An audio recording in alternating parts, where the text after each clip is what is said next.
मध्य प्रदेश के मुरैना के पास चंबल के बीहड़ों में स्थित सैकड़ों साल पुराने मंदिरों की एक श्रृंखला, जहां है भगवान शंकर और विष्णु को समर्पित 200 मंदिर।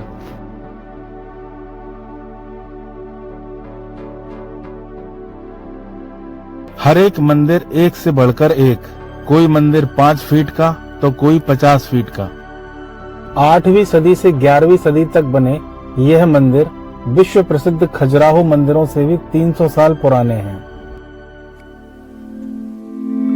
एक ऐसा समय था जब इन मंदिरों के पास जाने से साधारण लोग ही नहीं, पुलिस भी डरा करती थी। उस समय यह मंदिर चंबल संभाग के सबसे कुख्यात डाकू निर्भय सिंह गुर्जर का ठिकाना हुआ करते थे।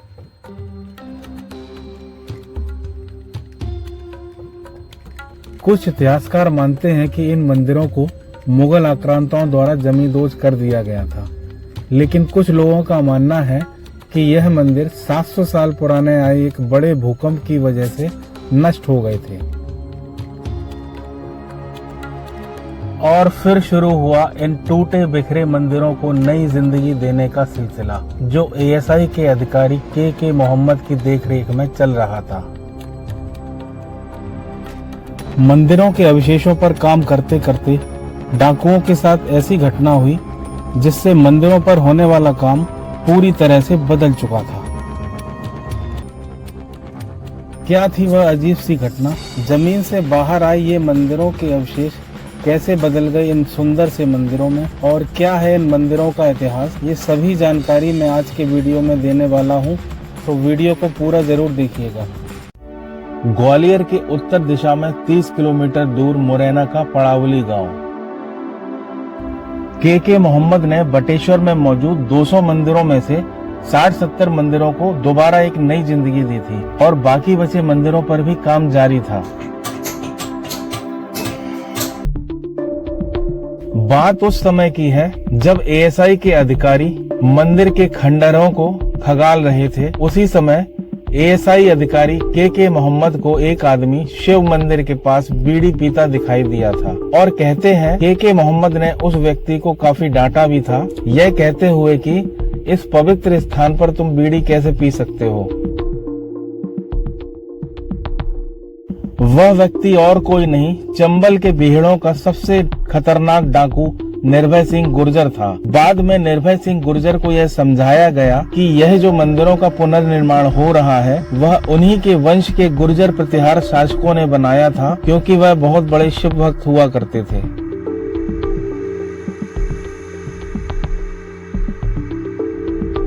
के मोहम्मद की बातों से प्रभावित होकर निर्भय सिंह गुर्जर ने उन्हें मंदिरों पर काम करने की इजाजत दे दी थी, लेकिन साथ ही के मोहम्मद ने निर्भय सिंह को आश्वासन भी दिया था कि मंदिरों के काम के अलावा वह डाकुओं से जुड़ी गतिविधियों से दूर रहा करेंगे। और देखते ही देखते मंदिरों का रुका हुआ काम दोबारा शुरू हो चुका था। ये व्यवस्थित मंदिर दिखाई दे रहे हैं, पहले यहाँ ऐसा बिल्कुल भी नहीं था, और चारों ओर पत्थरों और मंदिरों के अवशेष टूटे बिखरे पड़े हुए थे। एएसआई ने उन सभी पत्थरों, खंभों, मंदिर के ढांचों को एक एक कर चिन्हित किया और उसके बाद स्टील और एरलडाइट से जोड़कर बनाया, और आज इन मंदिरों को देखकर कोई यह नहीं कह सकता ये कभी टूटे हुए थे। यहाँ का सबसे बड़ा मंदिर भगवान शिव को समर्पित है, जो कि भूतेश्वर के नाम से जाना जाता है, और भूतेश्वर नाम से ही इस जगह को नाम बटेश्वर मिला। कुछ मंदिरों के कीर्ति मुख पर आपको भगवान नटराज और हनुमान जी की मूर्तियां दिखाई देती हैं। वहीं कुछ मंदिरों में भगवान कृष्ण की जुड़ी लीलाओं के दृश्य को भी दिखाया गया है।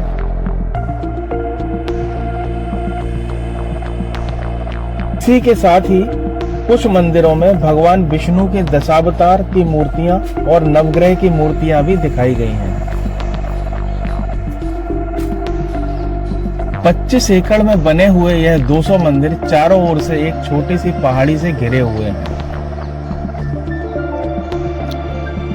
और इन्हीं के बीच हमको दिखाई देते हैं पानी के छोटे कुंड, जो पहले बहुत ही जर्जर स्थिति में हुआ करते थे और इनमें पानी भी नहीं हुआ करता था। एएसआई की मेहनत के बाद इनका भी जीर्णोद्धार हुआ और आज यह कुंड पानी से भरे रहते हैं और इनका इस्तेमाल मंदिर के कामों में किया जाता है। इन कुंडों में यहाँ होने वाली बारिश का पानी इकट्ठा होता है।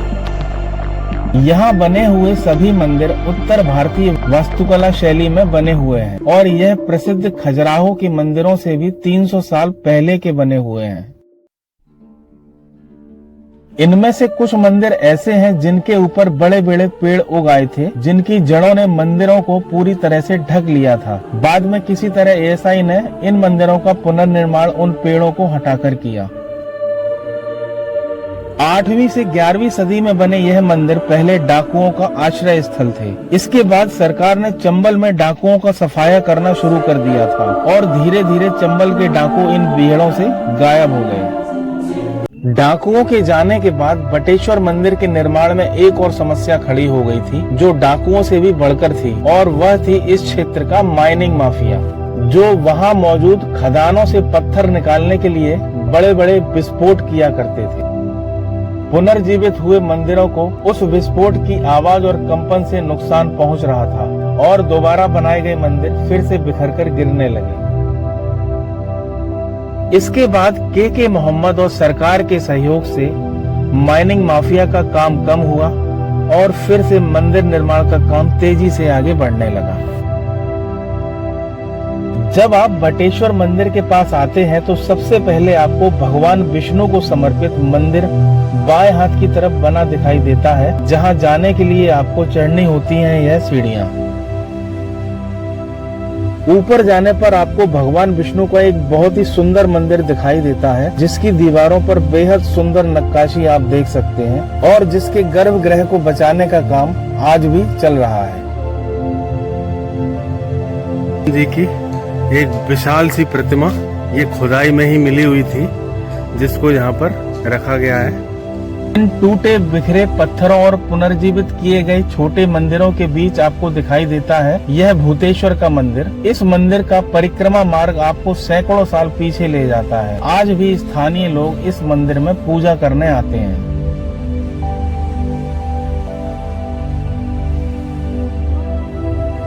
इस मंदिर प्रांगण में घूमते हुए कई छोटे बड़े मंदिरों में आपको शिवलिंग देखने को मिलते हैं और कई मंदिर ऐसे भी हैं जहां पर शिवलिंग नहीं मिलते।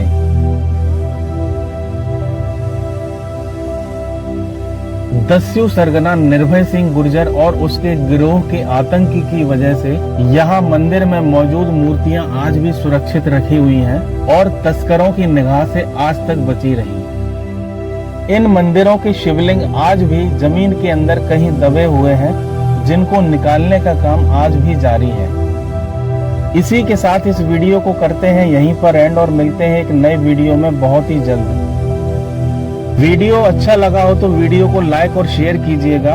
अगर आप चैनल पर पहली बार आ रहे हैं तो चैनल को सब्सक्राइब भी कीजिएगा, क्योंकि इसी तरह की वीडियो आपको इस चैनल पर देखने को मिलती रहेंगी।